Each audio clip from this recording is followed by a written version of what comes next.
Hello and welcome to The View, a program which comes to you from the Radicalisation Awareness Network, RAN practitioners. My name is Jordi Nijnhuis, and in this episode, our panel will be getting to grips with some of the latest issues affecting practitioners, focusing once again on the impact of the ongoing conflict in Gaza upon the CVE environment in Europe. As we move toward a new iteration of the RAN network, we'll also be casting our eye to the future and looking at some of the challenges, both immediate and longer term, that it will have to address. To help us discuss and debate these issues, I'm joined by a panel of experts: Dr. Joana de Deus Pereira, Senior Research Fellow at RUSI Europe, specializing in counter-terrorism and CVE, and a RAN policy support expert; Kelsey Bjornsgaard, Director of Practice for the Strong Cities Network; and Isabella Pirlogea, EU counter-extremism researcher and RAN young practitioner. Thank you all very much for coming today. So we begin by recapping and picking up from where we left our discussion around Gaza in the last episode of The View, and by looking at some of the latest developments and how they might affect CVE practice. When we last met in December 2023, we discussed the large volumes of extremist material, graphic content, and disinformation online, and the potential polarizing effect of the conflict upon European communities. The panel expressed a real worry that the conflict would spill onto the streets of Europe. Let's remind ourselves of some of the issues we are presently facing.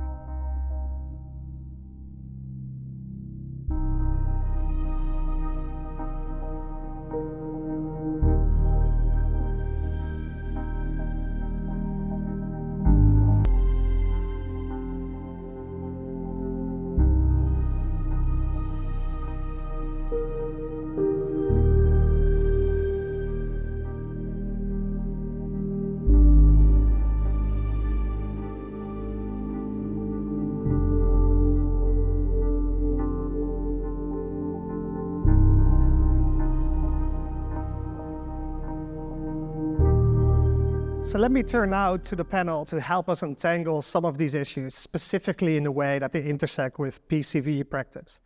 Kelsey, you joined us for the previous episode of The View, and we discussed all these issues already. Have our fears become reality? We're definitely seeing a continuation of a lot of the trends that we identified in December. Previously, when we were speaking, it was sort of more generalized protests that we were seeing erupting in cities across Europe. Now we're seeing a lot of that protest activity being focused on university campuses. And we're seeing the way some of those protests are escalating. We're seeing students coming into contact with riot police. We're seeing students attempt to occupy spaces within the universities. And there's a lot of potential for that to escalate. And in general, we're seeing a continuation of this sort of exacerbation of polarization across Europe. Those who are already in sort of extreme camps are becoming more extreme. And we're seeing a further division of the ends of the spectrum. But I wouldn't necessarily say that it's causing, deeper divisions within just sort of everyday, society in the way that I think many feared. But there are serious divisions present. You can see it that the countries within Europe are not aligned. So, there's not even agreement among the governments of Europe on how to approach this. There's a lot of division between European governments and their citizens. It's still an ongoing crisis, right? So it's constantly in development. What consequences are you seeing? I think to add to what Kelsey was saying, what I've seen is that the stakes kind of changed recently.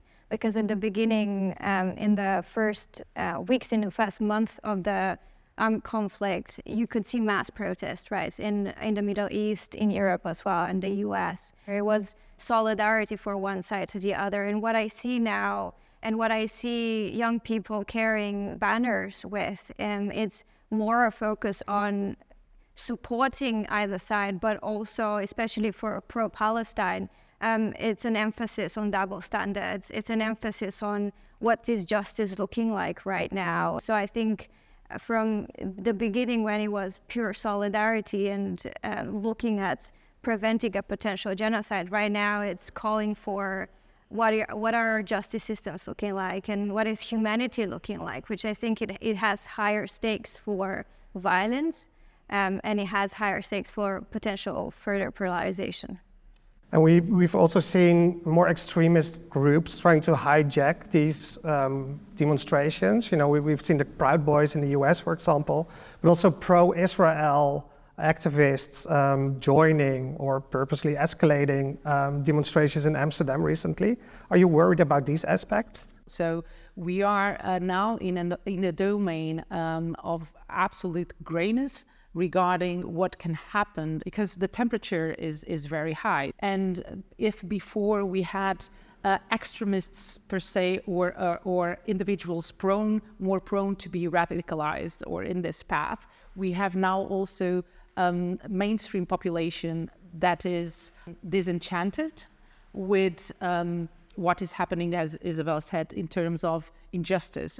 I think that the sentiments regarding the conflict between Israel and Hamas are much deeper in the society and much more volatile in terms of what they can trigger in terms of manifestations of violence.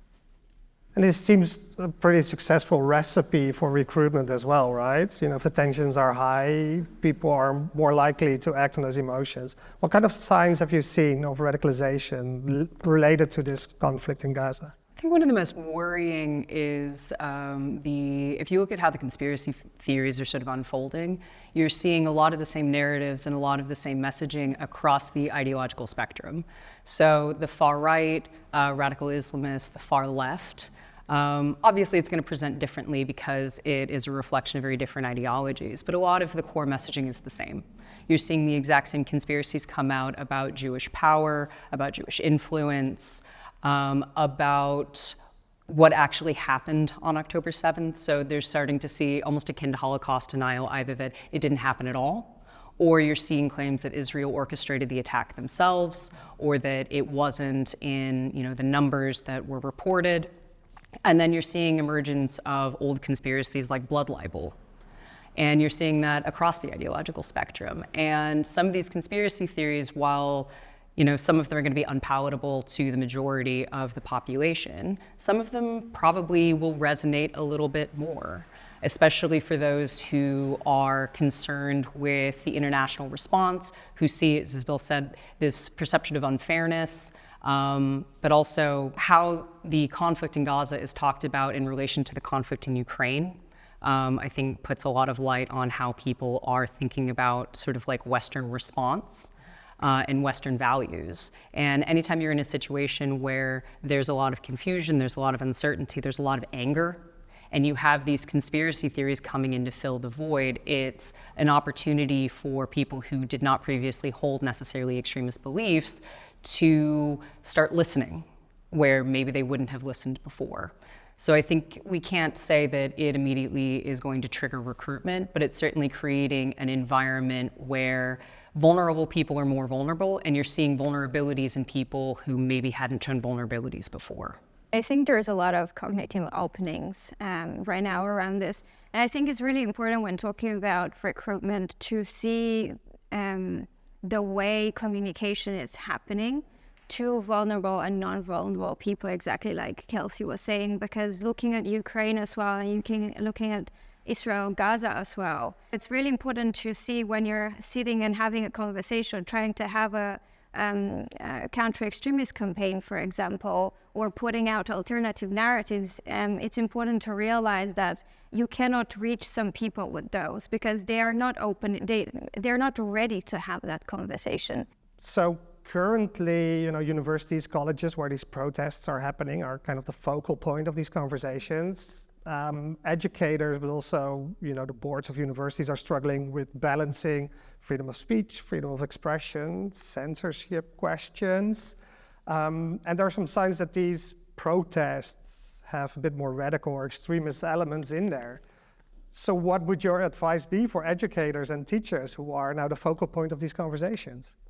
I mean, this is a very difficult one, and this is a point that I think possibly has some of the farthest reaching consequences, depending on how it's handled. Firstly, I think it's good for sort of everybody to kind of take a step back and remember that this is not the first time students have protested. The student protest at universities has a long and very important legacy.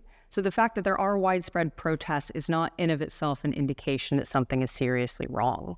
Quite the contrary.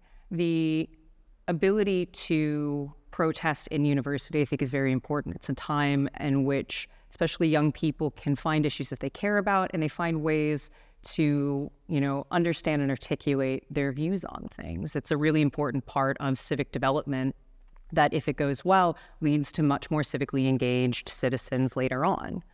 The trouble is, as you said, when there is this sort of fine line between expressing discontent and, blurring into hate speech, and also the method of protest when that, slides into violence, when the protests become problematic.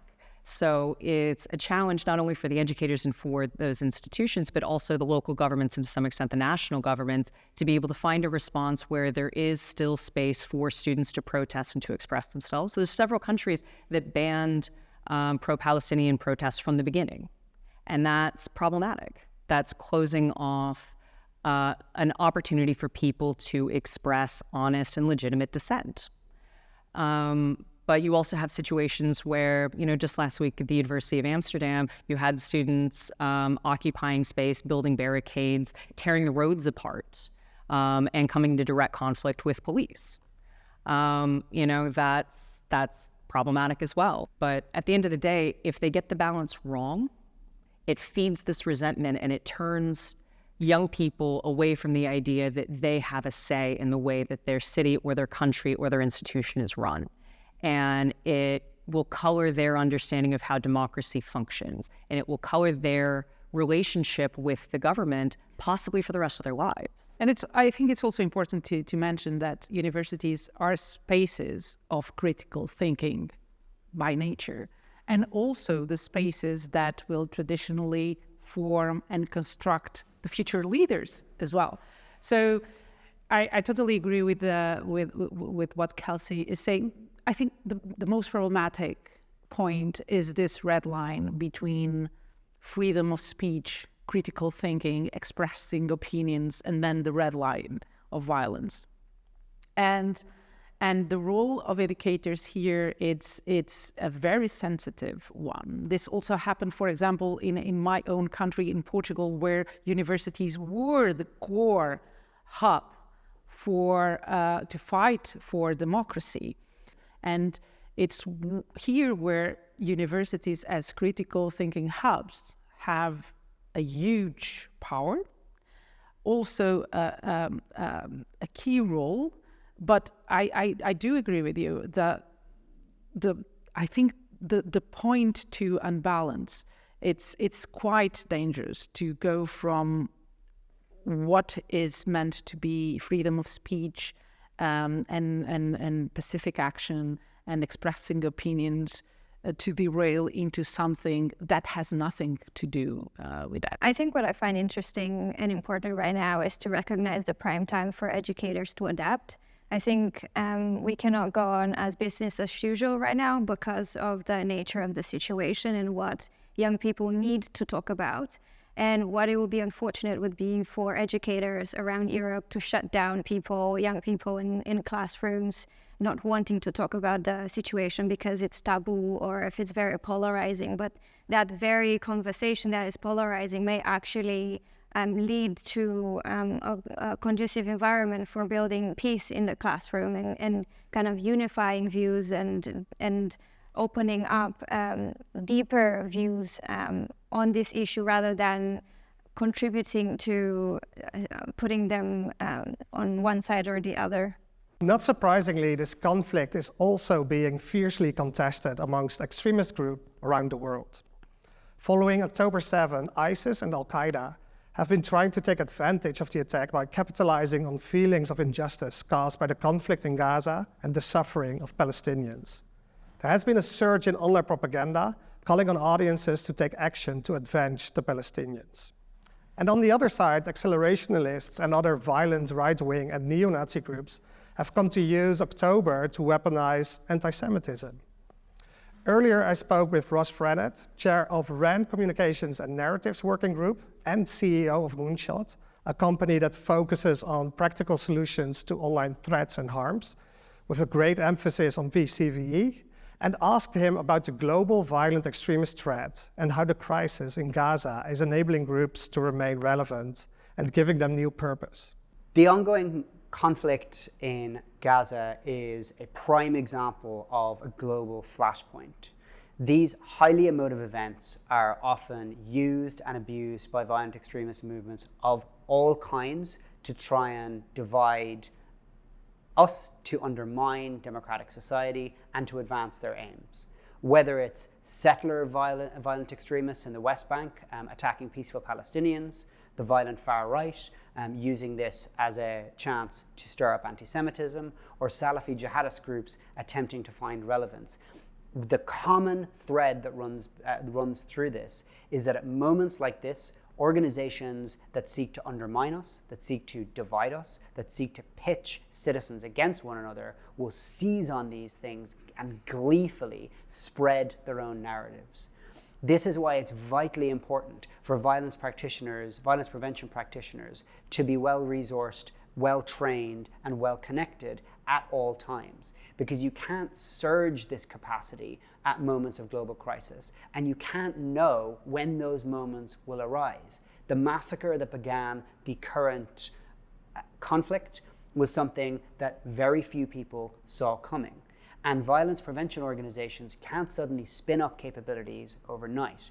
Those violence prevention organizations need to be embedded within their communities already, need to have connections with one another already, need to have the resources in place already. Because although we can't tell what the next crisis that violent extremists use to divide us will be, the one thing we're absolutely certain of is there will be another one. So we can't take our eye off violence prevention as a core component of keeping Europe safe, keeping Europe united, and keeping Europe strong.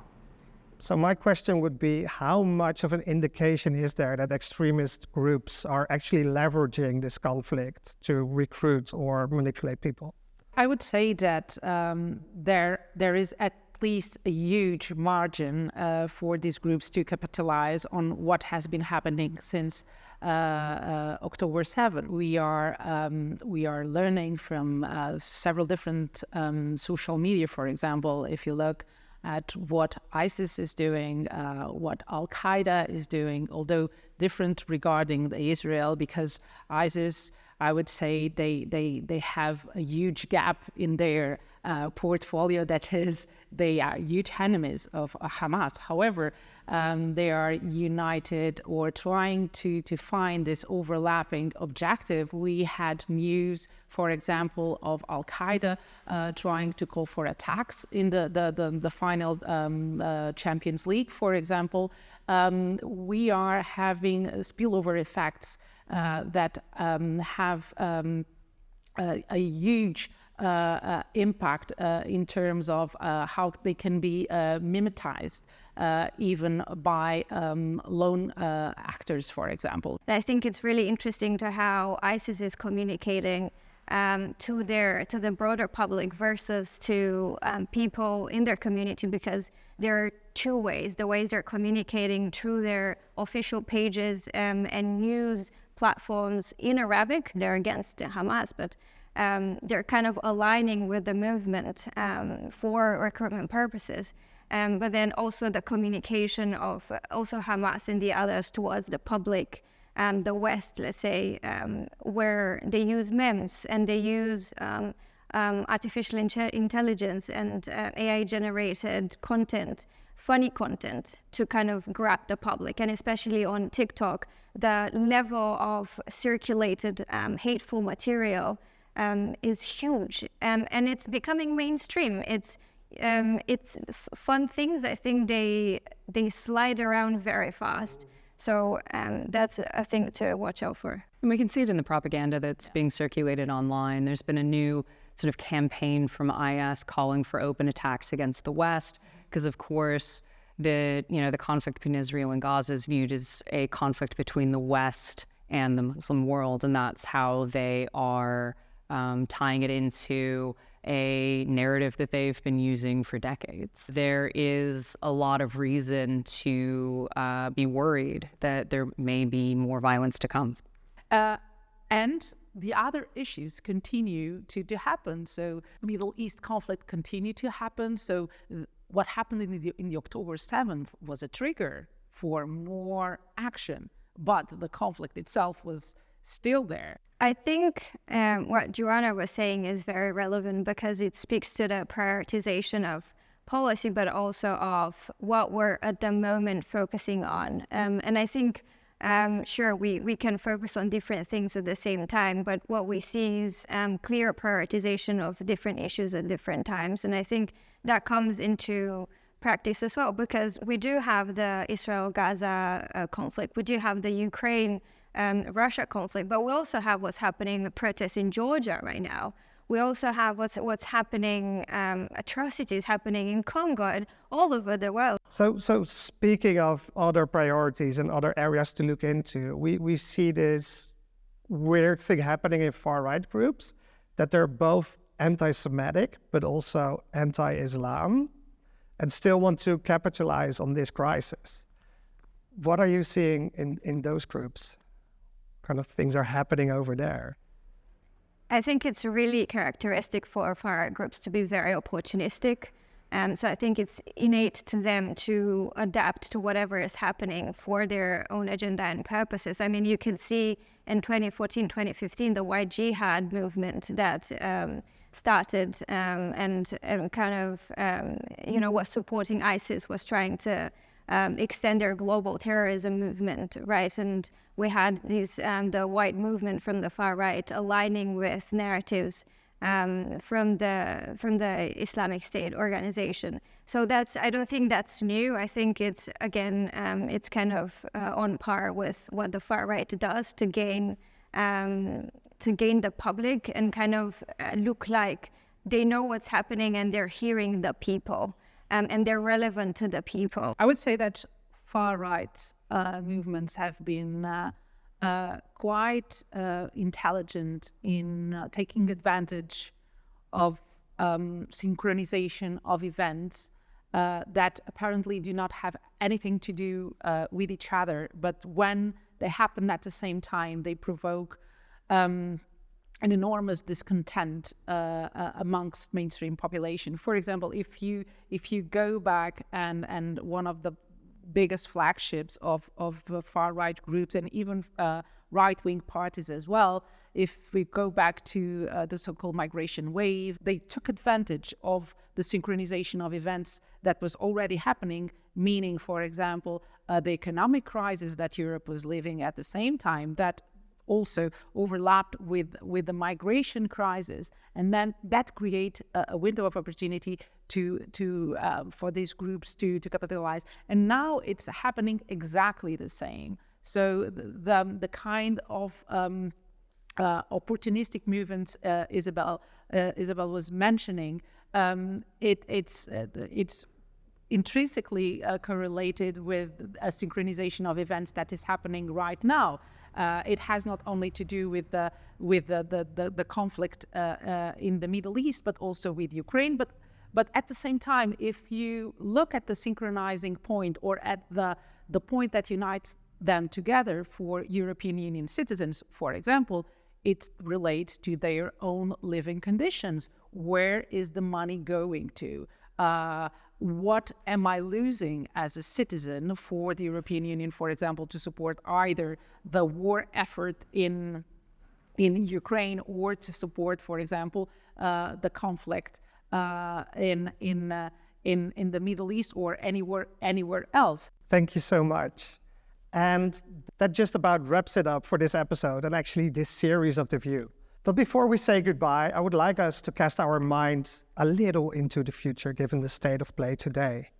The long-term conflicts in Gaza and Ukraine have massively altered the PCV landscape, entrenching and widening divisions, but also creating new alliances and dialogues. With the scale and nature of digital communication, and especially AI, should we perhaps rethink and in some ways reinvent our approach to PCVE? I think reinvent is probably too strong a word. I think there's a lot of lessons to take And there's a lot of opportunities to change the way we're working to make them more effective and make them more efficient.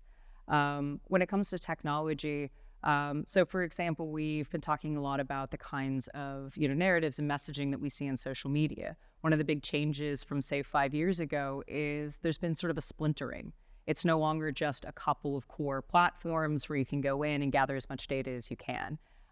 These conversations are happening on, almost innumerable platforms at this point, including gaming platforms. That information, that research is much more difficult to do. But that doesn't mean that we entirely throw out the old approaches. It's this sort of iterative building and response that whenever the platforms change, we look at, okay, what are we missing and how can we utilize technology to be able to understand it better? So machine learning has actually changed the way we're able to do this sort of platform analysis. And as, the platforms continue to change, so too will the technology. AI is also going to present a lot of opportunities to enable us to be able to identify content at scale in a way that we weren't able to previously. And it offers new ways of working that can make us more efficient. It offers a lot of opportunities, especially to smaller organizations. So teams that are working with very few number of people, there's a lot of opportunities to utilize AI to maximize your workload so that you can be able to work more effectively, more efficiently.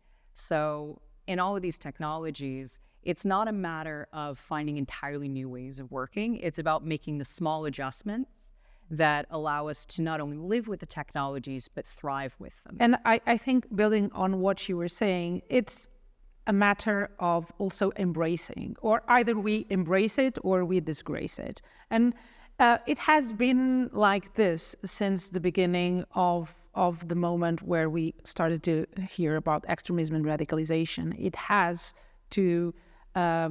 been adapting and it's shape-shifting. So the threat panorama has evolved. Practices have also adapted to the evolution of the threat panorama. Policies have as well.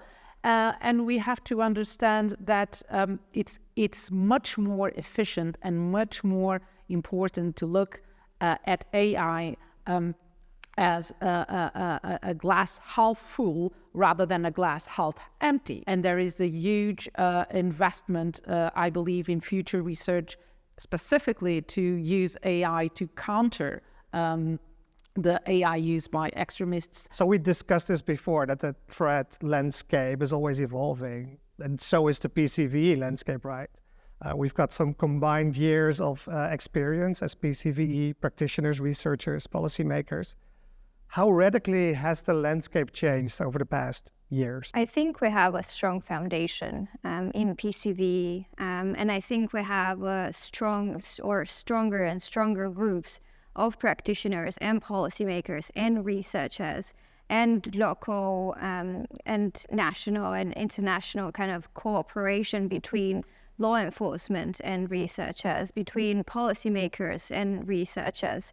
And I think very important for the future is bridging them even further and kind of building on this foundation to make it stronger. Investing in education and non-polarizing education, and education that addresses contentious issues, and then investing in healthcare services for people that are either in the process of radicalization already identified or as a preventive measures, around society, but offering more possibilities for healthcare practitioners to get in contact with people, offering signs of radicalization or already making them aware they're going into that direction, because we know that we have had situations in Europe when people, before committing a terrorist attack, have informed professionals that they need immediate care, but certain legislation does not allow that before committing an attack. So we are in a critical situation of needing to change some things